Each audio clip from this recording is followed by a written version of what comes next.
Tamil Nadu Congress committee தலைவராக மாணிக்கம் தாக்கூர் நியமனம்.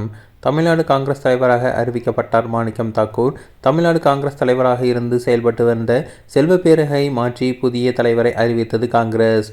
புதிய தலைவர் நியமனம் உடனே அமலுக்கு வருவதாக காங்கிரஸ் பொதுச் செயலாளர் கே.சி. வேணுகோபால் அறிவிப்பு செய்துள்ளார். தமிழக காங்கிரஸ் தலைவர் பதவியிலிருந்து கே. செல்வப்பெருந்தகை மாற்றப்பட்டு அவருக்கு பதிலாக விருதுநகர் நாடாளுமன்ற உறுப்பினர் மாணிக்கம் தாக்கூர் புதிய தலைவராக நியமிக்கப்பட்டுள்ளதாக டெல்லி காங்கிரஸ் மேலிட தகவல் தெரிவித்து வந்த நிலையில் தற்போது அதிகாரப்பூர்வமாக அறிவித்துள்ளது. 2026 சட்டமன்ற தேர்தலுக்கு முன்னதாக திமுகவுடன் காங்கிரஸ் கூட்டணி வைக்க வேண்டும் என்பதில் செல்வப்பெருந்தகை மிகவும் உறுதியாக இருந்தார். ஆனால் காங்கிரஸ் கட்சியின் மற்றொரு தரப்பான மாணிக்கம் தாக்கூர், ஜோதிமணி போன்ற தலைவர்கள் தவேகாவுடன் கூட்டணி வைக்க வேண்டும் என்று டெல்லி மேலிடத்திடம் விருப்பத்திற்கு ஆதரவாக செயல்பட்டனர்.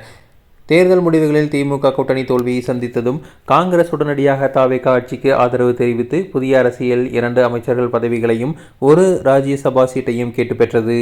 இந்த திடீர் கூட்டணி மாற்றத்தால் ஆரம்பம் முதலே திமுக ஆதரவு நிலைப்பாட்டை இழந்த செல்வப்பெருந்தகை கட்சிக்குள் ஓரங்கட்டப்பட்டதாக கூறப்படுகிறது. சமீபத்தில் நடைபெற்ற செல்வப்பெருந்தகையின் மகள் திருமணத்திற்கு ராகுல் காந்தி, சோனியா காந்தி, மல்லிகார்ஜுன கார்கே உள்ளிட்ட காங்கிரஸ் டெல்லி தலைவர்கள் யாரும் வரவில்லை. ஆனால் திமுக தலைவர் மு.க. ஸ்டாலின், கனிமொழி ஆகியோர் நேரில் சென்று வாழ்த்தினர். இதுவே காங்கிரஸ் கட்சிக்குள் செல்வப்பெருந்தகையின் நிலை என்ன என்பதை வெளிச்சமாக்கியது.